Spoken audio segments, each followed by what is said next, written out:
Hey y'all, welcome back to my channel, Dina J from Around the Way. So you ever wake up one day and you realize that you don't feel that pain in your heart anymore? You're not waking up crying, you're not upset, you're not triggered by the many thoughts of this individual that broke your heart. The hurt is still a part of your story, but it's not running the show anymore. You ever feel that way? Or have you ever gotten that revelation? I'm good. I didn't wake up healed by no means, just magically one day, but I definitely was intentional during parts of my healing journey. But I definitely was making intentional strides to working through my grief and my heartbreak. And slowly but surely, I started to notice some incremental shifts in how I was feeling and how I was managing and how I was showing up for myself. So healing after divorce, divorce is like any other heartbreak, right? So this video can serve for people that are going through divorce, have gone through divorce, or have just broken up with somebody in a relationship that were never married. Heartbreak is heartbreak, and you need to be able to learn how to heal from that in a way that is not destructive to you. So let's talk about what my healing journey looked like after divorce. And if you're still in the thick of it, if you're going through something, then I want to hear about your experience. We can talk about it. Let's talk about it in the chat. I can offer up some extra advice if needed, if I'm not covering in the video. But I'm going to be pretty honest in my video. So some things that you can take away to help. One thing I definitely noticed was that I was experiencing peace over panic. My body was no longer expecting the pain of whatever it is that I was feeling internally. And I'm not being dramatic or anything, but when you're going through certain type of heartbreaks, your body literally hurts.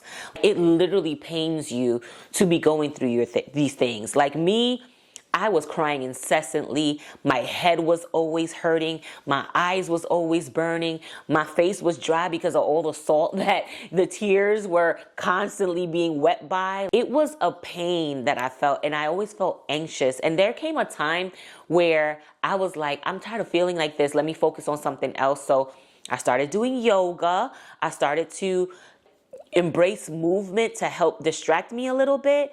And then some of that pain, both emotionally and physically, that I was experiencing started to dissipate little by little. But it also came with intentionality of me not wanting to feel that pain anymore.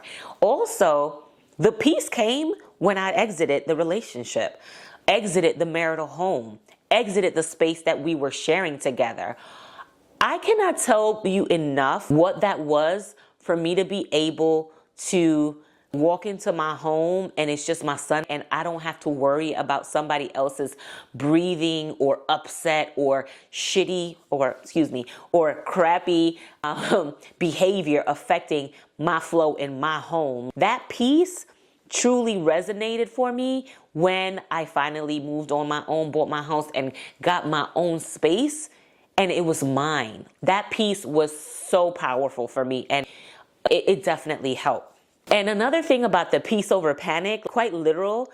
A few videos ago, I shared that I used to suffer from panic attacks when I was married.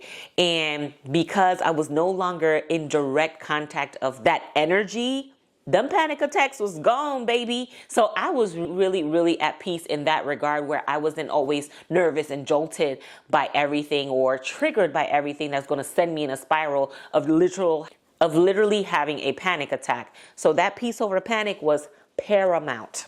One thing I noticed that I was healed or whatever you want to call it was that I wasn't doing no more replays. I stopped rehearsing what I could have done differently, what I could have done better, what I should have, whatever. All of that went out the window. And part of it, low key, was me recognizing that my divorce wasn't my fault. There were probably some contributions that I made to some of the upset, but I didn't cheat. I didn't do all that lying. I didn't do all of that to hurt somebody else. He did it to me. So I took the ownership of the failure of the relationship off of me because it wasn't mine. Now, if you are the reason a divorce is happening, or you made that decision and you made it because of yourself, stand firm in what you decided to do and make sure that you reconcile whatever it is that you need for yourself so that you can feel some way better about why this ultimate decision needed to happen. Because I understand that sometimes heartbreak is caused by ourselves and we need to work through that healing for us. But let me tell you, in my case, I know that this wasn't my fault. It wasn't my fault, but I absolutely had to reconcile with the fact that it was happening, and I needed to accept that, and I needed to move on. Another thing that I noticed is that joy returned. There was a time when joy didn't feel like it was present, where I was so hurt, I was so distraught, I was so depressed that nothing excited me, and I was so in so much pain that I could not see the joy around me. Seeing happy couples was painful for me. Thinking about the failure of the dream that I had was painful for me. Seeing other people celebrate, whether it was couple related or not, was painful for me. And I had to learn that I had to find the joy within myself. I was possibly looking for things externally to give me joy. And once I started to realize that I was healing, was that I started to find joyous things that I wanted to do to make me feel good, things that I wanted to enjoy, people that I wanted to be around. And I was able to truly be in joy with that. Pause. So the joy returned to me and I was able to enjoy that. I wasn't triggered by every little thing that was going on around me. So I feel like the healing for that really was telling when I was able to find joy and be joyous. I've never been a grumpy person. I have my moods now, but for the most part, I'm a very happy, jovial person. And going through that process of heartbreak and grieving and divorce, like you go through the 5 stages of grief, right? You're sad, you're angry, you're resentful, you feel cynical, you feel all the things, right? So that it's impossible to be joyous when you're feeling all these things and going through all of that. I was able to move past that and enjoy my life again and purposely seek joy. That was a biggie. Another thing that I will say is that boundaries felt really, really, really natural. They felt so natural because I was able to exercise my boundaries and say no to things that I once probably would have acquiesced to and would have just bent and went with it anyway because I just didn't want to deal with somebody being upset because I said no. But then came my time where I just didn't care about that anymore. I did not care at all. And I was happy to be able to feel that sense of power again because I was standing up for myself. It was not hard to hold the line. So I didn't feel guilty for protecting my space anymore. And that was extremely empowering. And knowing that I've healed or am healing, knowing that I'm also making sure that I'm looking out for my best interest and standing firm in what I need and what I want, that was something that I absolutely felt stronger for, especially when it came to dealing with my ex-husband and some of the shenanigans that he tried to pull even when we were going through the divorce and actually entering into a custody thing now. He thought that he could abuse my mentality and my heart in the same way. And then when I started to heal from a lot of the things that he had done to me, I was like, bruh, no, this ain't that. This is not happening. Then another thing I will say that really helped is I was able to lean into hope and not the hurt.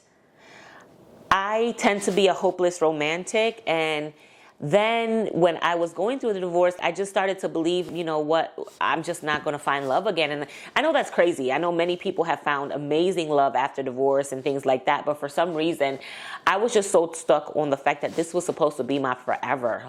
This was like a college sweetheart to me. There came a time when in my healing journey, when I was going to therapy and all of those things, that my therapist reminded me that I legit can live a whole new life again. And finding myself was the most important thing that I needed to focus on while also going through the divorce, because that is what's going to help me get past through all the heartbreak of it. And finding myself meant enjoying things, like I mentioned earlier, that I wanted to do, reconnecting with people that I may have lost touch with or maybe weren't a part of my married life as much as I wanted to, and making sure that I reached out to them, allowing my girlfriends to love on me and things like that. All of those things helped me get back into me and who I am, sans the title of a wife or anything like that. And then also with my son, I needed to understand what my motherhood journey was going to be looking like. So that was another thing that I was able to leverage in that regard. And then the last thing was, like, I felt no more shame. There was no more shame in everything that I felt internally. And that's how I knew that I was healed. When I tell you no more shame, I'm not going to lie to you. I was embarrassed that I was going through a divorce. I was deathly afraid of that whole single mother label that we unfortunately get criticized for. And I no longer cared. Life happens to all of us. We can't control a lot of the things that we feel and a lot of the things that we experience. Sometimes we're meant to go through them. But I think that there's power in deciding to live beyond this moment, and then also reinventing yourself. That is where the healing for me really started to blossom, is that I can decide to be a better to myself, better for myself. And then ultimately that translates to how I'm mothering my son. And ultimately that translates to how I'm showing up for my friends and how I let them show up for me. All of those things were a part of the healing journey. So when you are going through these life situations that are utterly painful and they're debilitating, I will tell you that the best way to help yourself in this is to prioritize everything that you need in order to move past this moment. Also recognize that life is happening for you, not to you. And there's always something to take away from everything that you're experiencing. Healing after a heartbreak, I'm not even going to say divorce, can take a lot, like literally take a lot. And I know that people have really lost themselves in heartbreak, and it feels like you are just losing everything because this love was so great. But you're not losing everything. You're losing a moment, but you're still here. And as long as you are granted another day to wake up and breathe, then that means you have another opportunity to flex the goodness that your life is, because you're deserving. So anyway, it's getting dark. This video is about to be moody as hell. I did not feel like getting all the lights and figuring that out. I wanted to get the video out and honor my commitment. So this is what we got. But I will meet you next week, same time, same place. Well, same day, maybe not same time. But anyway, listen, if you're going through a heartbreak or divorce or anything like that, and you're in it, I want to hear from you. I want to encourage you. Feel free to reach out to me. I am here as your cousin, sister, friend, homegirl to help you navigate this. And if my content is resonating with you, please be sure to like, share, and subscribe. And you can find me on all social media handles that are appearing on the screen. And I will catch you next week. All right? Bye!